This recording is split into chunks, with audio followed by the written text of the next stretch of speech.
It was a dark, but peaceful night, and Sonic couldn't be happier as he ran around this newly presented city. But this peace is disrupted quickly, as he notices that a squadron of police cars are hastily coming over the area. Sonic goes to investigate, and we see one of the main antagonists of this game, Chaos. So naturally Sonic decides to kill first and ask questions later. So the battle against Chaos Zero begins, and because this is the first time being able to control Sonic, they make sure the fight is really easy so you can get adjusted. Basically, Chaos tries to beat us to the punch, we bop him in the head with no fast speed required, and that's about it. I'll cover Sonic's moveset a bit later. For now, all that's important is that we're able to take down Chaos with relative ease. And after the big drip makes his great escape, it turns out Eggman was watching the whole thing, letting us know that Chaos is really the god of destruction. Though Sonic definitely doesn't hear this, so Eggman is really just babbling to himself on a roof. The next day, Sonic is lounging around, but the peace is quickly disrupted when Tails is about to crash. Yeah, it's about time I mentioned this game's presentation. It's not very good. In terms of general texturing and the models, it looks fine. Not too incredible, but nice looking enough, and it lends itself quite good to the atmosphere. But now here's the big thing, the lip syncing and the voice acting. I actually think Sonic's voice actor here does a great job portraying him in-game, but in the cutscenes, well, that's a different story. Some lines he does fine with, while the others he tends to sound a bit wacky and just all over the place. This too applies to Sonic's lip sync, which also tends to go all over the place. Also, Eggman doesn't even have lip sync, which I guess is good, but looks a bit weird as well. These aren't big problems once you get used to them, but in a game where the story is one of the most pronounced aspects, this is not the right foot to start on. This is present for every story, by the way, so I'll only try to mention it here. After Tails crashes, we head into the first stage of the game, Emerald Coast. And what a stage to start out on. This stage encompasses everything a Sonic game should be in 3D. There are branching paths, shortcuts, and a real emphasis on speed. It's such a great level to introduce the player as to what exactly Sonic could do in a 3D world. It's not too open, but not too linear at the same time. It hits that perfect in-between of both of these elements, and just makes a great stage. And that's not even to mention Sonic's controls. First of all, Sonic has some great momentum to him. You can't just start out in a sprint, you have to earn it, and that's exactly the way it should be. His jump feels really perfect as well, being just floaty enough to give me time to platform correctly, but not too much time to completely disenchant me with the control. I know this could be seen as me overpraising the control, as all of this should be simple, but it's because this was their first try and they nailed it, and I really think that's worth something. In almost every 3D game at the start of that era, the moveset was always off in some way. Even in Mario it didn't feel 100%.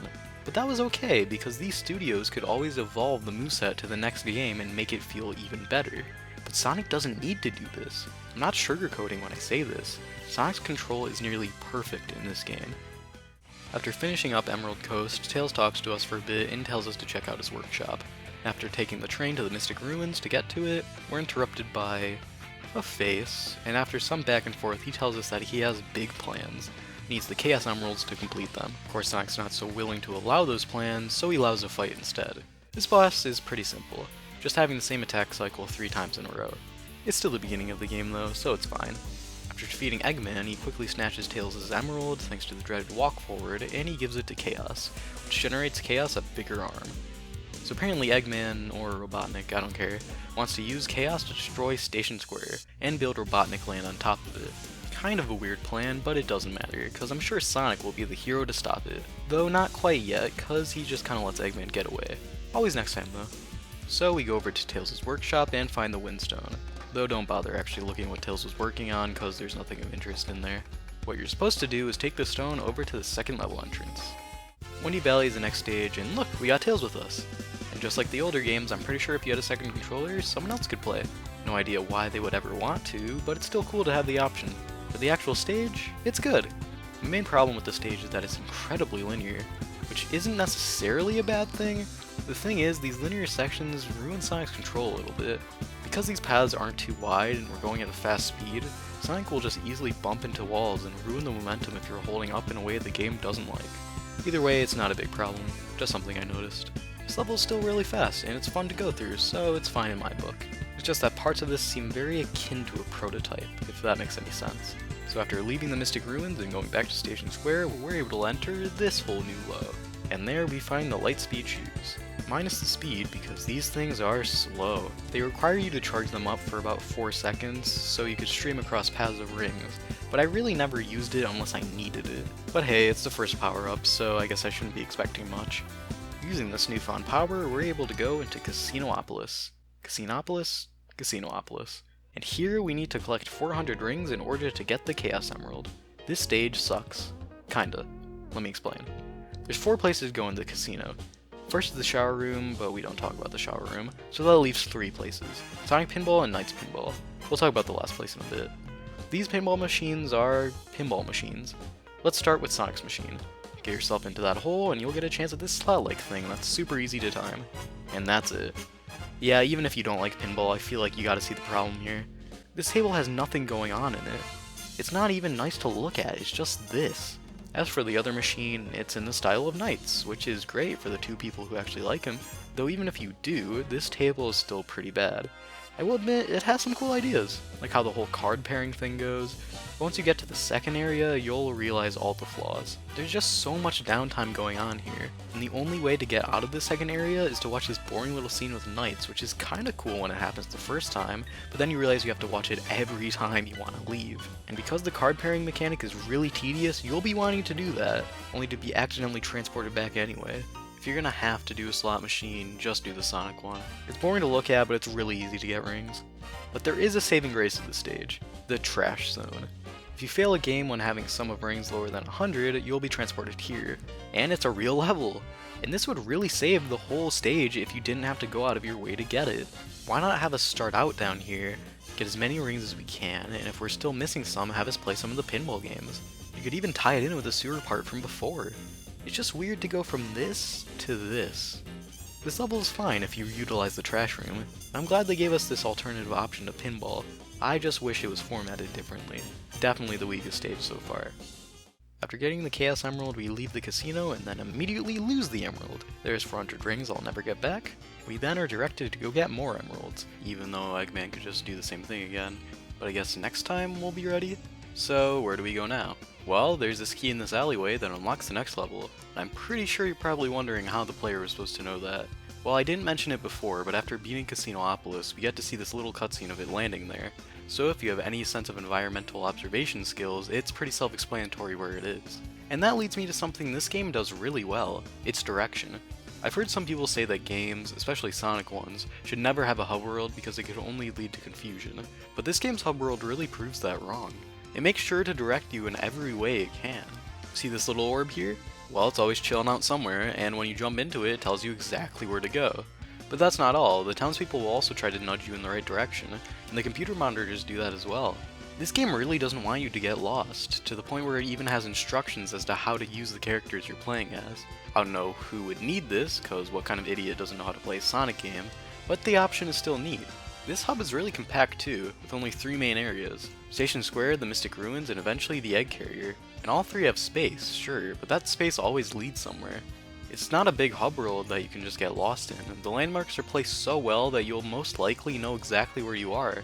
I think the hub in this game is great, because not only is it a non sequitur between levels, it also has personality, like the townspeople, explorers, and the look of some of these locations. If you get lost in this game, it's most likely either your bad observation skills or you're just bad at paying attention. This hub standard reigns true for all the other stories as well, so while I can see how this hub world could be considered an annoyance, I think it works just fine. It provides the game with a bit more personality, but I'll get back to that later. For now, we're able to use the aforementioned key to enter Ice Cap. This level's alright. I'm not too much of a fan of the inside bit, especially the icicles, though those can be skipped with a well-timed spin dash. What I really liked was the snowboarding section at the end. Yeah, it is pretty mindless, but hey, if it's fun then that's saying something, and that's exactly what the section was. Unfortunately, Sonic doesn't know he can do tricks, but it's still fast-paced regardless. Look at this Poppin' City. It's just a neat part in general, although I do wish this level had some other kind of substance in it. Still fine though. And wow, this guy's dialogue changed from before. You know what, it's about time I talked about the people in these hub worlds. Because they wanted to make these worlds feel actually lived in, they put some NPCs around, which is typical for any game, but the cool thing here is that each character evolves as the story goes on. For example, we're able to see this couple here, with the guy totally loving life, but this girl not wanting to be in the public eye. This guy over here then reveals that he saw his friend's boyfriend with another girl, and he's trying to figure out if he should tell her or not. Then later on, it turns out he did, so it all comes to a head near the pool. This is real, and it's spectacular. And this evolution reigns true for all the other characters in this world. Like this hopeless romantic, this girl waiting for her dad to come home, this girl that only comes out during the night, this hotel guy, the train conductors.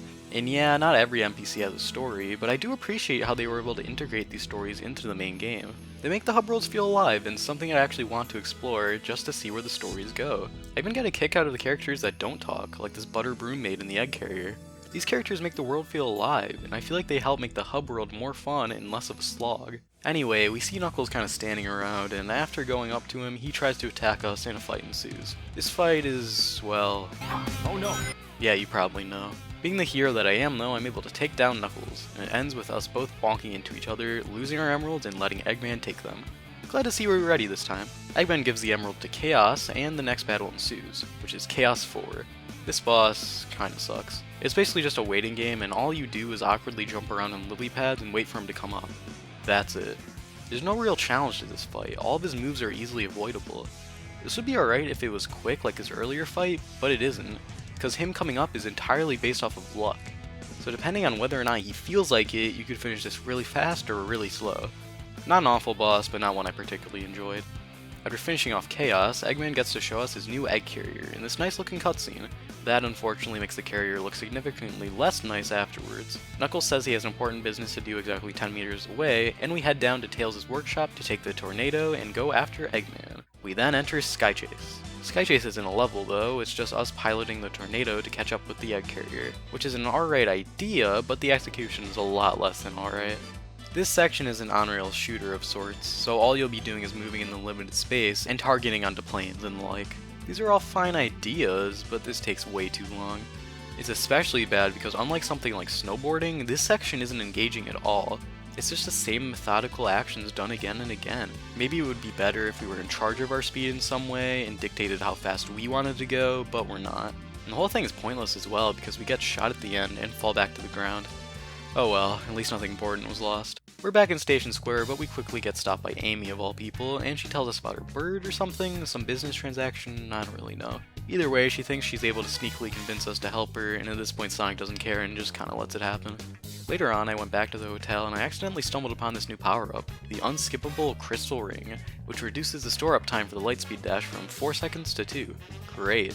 We then have a brief confrontation with Amy that leads us to following her into Twinkle Park. The stage is decently good. I'm not too much of a fan of the hover car section, especially because of the way it controls, but once we get out of it, the stage becomes pretty fun. I actually like the location the most. Going on the roller coaster ride and seeing how much of a somewhat amusement park this is really fun, and the theme is persistent throughout. I don't know, it's not gameplay related, but I still liked it. It turns out that we apparently lost Amy in there, and we instantly enter a new stage so we don't have to find her. This stage is Speed Highway, and he's this joist, is it great. It's such a feeling of speed, branching pathways, immersive locations, and much more. Even this bird is psyched for it, and trust me, it's hard to get birds psyched. This is another perfect representation of how I would envision a 2D Sonic game in 3D. The beginning where you're jumping on rooftops is great, the part where you're going down the building is great, even the slower pace ending with the town is great as just a way of slowing things down but still maintaining some of the speed if you play well. Just a great level all around, and probably the best in the game thus far. After the stage, we see Amy being kidnapped by Eggman's robot, so this time we actually do have to go save her. This requires us going to the Mystic Ruins, where we kind of just watch her get taken away. Bye, Amy. But according to our glowy friend, there's still time, so we head for the mountaintop. But before doing that, we apparently have enough time to nab her final power-up, the Ancient Light. It is worthless and is only useful once. Yeah, I'm catching a bit of a trend with these power-ups. We use it the one time on this poor old chimp, and we enter Red Mountain. And a lot like Speed Highway, this one blows it out of the park. Again, it hits us with some great branching paths, varied locations, and some real nice speed. I also really dig how different the first part of the stage is compared to the second part. And I've really been trying to hold this one in until later, but oh my god, this music. The music in this stage is excellent, supporting 2 tracks, one from the inside and one from the out, and both are phenomenal.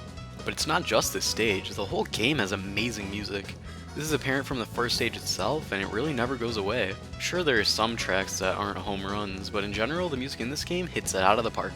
Baseball! Seriously though, I can't decide whether I like this stage or Speed Highway better. Both are just the perfect examples of a great 3D Sonic level, and the fact that they're back-to-back too is really just a nice break from the more experimental stuff the game has been throwing at us. But speaking of experimental, Tails comes in. I didn't even realize he was gone, and we hop onto this plane, which means it's time for Sky Chase Act 2. Yep, after the first one, I guess they decided to use it again, and this time it's no different. Still boring, still monotonous. Why are we even doing this anyway? Isn't Tails the one flying the plane? Shouldn't this be in his story? Whatever, I guess it's good to get it done now rather than later. But why don't they add something more engaging here? So instead of just sitting around shooting planes every once in a while, we're actually fighting a boss of some sort, or anything really. It wouldn't be that hard to add a boss here, so why didn't they? Oh sorry, there is a boss here. We have to shoot this cannon each time it opens up a little bit. A lot to take in, I know. So we end up destroying this cannon, and we're finally able to board the ship. But almost instantly, Eggman changes its shape, so it's harder for us to get to the bridge or something. It's not really well explained. He challenges us to find the sky deck, and after we walk about 10 Sonic meters forward, we find it. This stage is pretty diverse in its structure, as it has 3 very different sections, which is pretty cool. Come to think of it, all of these stages have had 3 acts of some kind, which is pretty cool that they brought that back. The first section takes place on a Robotnik ship, and it's alright. It's fun to navigate, but I'm not a fan of the whole sliding down pillars thing. A bit too slow. Destroying his first cannon, we move on to the second, which takes place on the wing of the ship. This is probably my favorite section, as it's the most open and has a kind of risk and reward thing going with the wind gimmick. It's a fun section that requires you to be fast to destroy the second cannon, which is appreciated. Moving on to the last section, it's definitely the weakest. It starts okay, but it ends with some knucklehead making the gravity be skewed, so you have to climb up the section, which is actually a pretty cool idea. The problem is these ladders are pretty slow and sometimes just refuse to let you off, which could lead to lots of lost progress. I did realize you could get off the ladders without jumping, but it was a bit too late. But hey, at least I can do this. Look at me go. But yeah, we eventually beat this alright stage, and Tails tells us to go check out the bridge. Still don't know where that is or why we're going to it, but before we know it, we're off. We finally find Amy, and it turns out she had a Chaos Emerald, which Eggman quickly takes. He then calls Gamma, one of his red old robots, to the scene, and we go through another character battle. This fight is just like the Knuckles one. Even easier, probably. It does suck that character battles were made this haphazardly. It makes me think they ran out of time or something, or just made them easy on purpose. Oh well, they're harmless either way. Amy stops us for freeing the animal inside Gamma because apparently she has her reasons, and we head off to change the ship's shape back to what it was. We use our Lightspeed shoe debris to hit the button, and we're able to meet Eggman at the front of the ship. He's with a new form of Chaos, and this big cat is here too. I like him. So much I decided to help him out by fighting Chaos 6. I actually really like this boss too. We have to use these little guys Eggman tries to drop on us to freeze Chaos, and it creates this cool kind of environmental importance in the boss. Sure, it's not too hard, but it's fun and pretty well designed, and that's what matters in the end. So we beat Chaos again, and Eggman pretty much just books it out of there, to which we immediately chase him by skydiving right off the ship. We landed some sort of forest, and our little light friend tells us to go to these moving ruins, so we do and enter the 9th stage, Lost World. This stage kinda sucks. Well, not really, let me explain. So like all of them, there's multiple parts to this level, but the one that really seems to stand out is the one with this dumb water snake. So you're supposed to find 3 switches in the room that open the door, but to do that, you need to get up to them. And to do that, we gotta use this watery fiend over here. The problem is, there's a lot of waiting involved, which is pretty much the first time the game makes you do this excessively. Which is good that it's a problem that's only coming up on the second to last level, but still a problem that brings down the experience. The other parts of this level are actually pretty cool. It starts out feeling sort of like an expedition, and then once the snake part is over, we got this mirror mechanic that's a bit finicky, but works, and has some good platforming along with it. We then get a nifty water slide that leads us into this really cool Indiana Jones looking rock chase. There's then this big room that uses this anti-gravity platform feature that's cool, and the room's pretty open too, leading itself to secrets and some general cool design. It also utilizes the Lightspeed dash again, as we have to cross this stream of rings. You know what? I think I just talked myself into liking this. This level is actually really fun and diverse. I think the reason it left a bad taste in my mouth is just because the water snake is the only part in Sonic's story that has a lot of downtime. And combined in with the fact that the snake doesn't really look right when you're riding it, it leaves the biggest impression. You know, it's funny how one bad thing can ruin an otherwise great experience for someone. Though even the snake part isn't that bad, because you're able to skip a little bit by using the spin dash. And I just realized I haven't even talked about the spin dash yet. This is one of the game's best features by far. The spin dash tries to require you to stay still for a second, and then after a second, you'll pretty much be able to blast off, just like the old games. But But the big difference is that because this game is so open, it can be used in a lot more fun ways. Being able to skip sections or just use it to go fast in general is so much fun. It effectively keeps the pace going even if you screw up, which is really appreciated. And when you start to play this game really fast, like in order to get some of the A ranks, this thing makes it a whole new game of speed. You're able to use it even if you're already in a ball moving, so it can be utilized to go extremely fast, which feels really gratifying. Sonic's story would still be fun without the spin dash, but with it, it's just on another level. It's hard to describe, but if you played this game before, especially if you've done the trials, you know exactly what I'm talking about. But with this power does come great responsibility, because this could easily lead to some quick deaths if you're not careful. Usually though, all the spin dash does is help, but I'm getting ahead of myself. We end up in this room that leads us to a mural, telling of a grave danger. We're then sent to hell for a few seconds, but we quickly escape, so it's all good. We follow Eggman to his base, and after accidentally solving a puzzle, we enter the final stage. Final Egg. And yeah, this is the final stage, making Sonic's stage count a solid 10. I'm glad they gave Sonic this many stages, as he is the center of the game, and his gameplay feels very fleshed out, and would probably feel incomplete without 10 stages. Though, because Sonic has the most levels, thus implying he has the longest story, that means Sonic is the slowest character in a way. Huh. Well, getting back to the task at hand, this stage is a pretty good one. It does its job well as a final stage, as it tests you on both your platforming skills and your reaction time.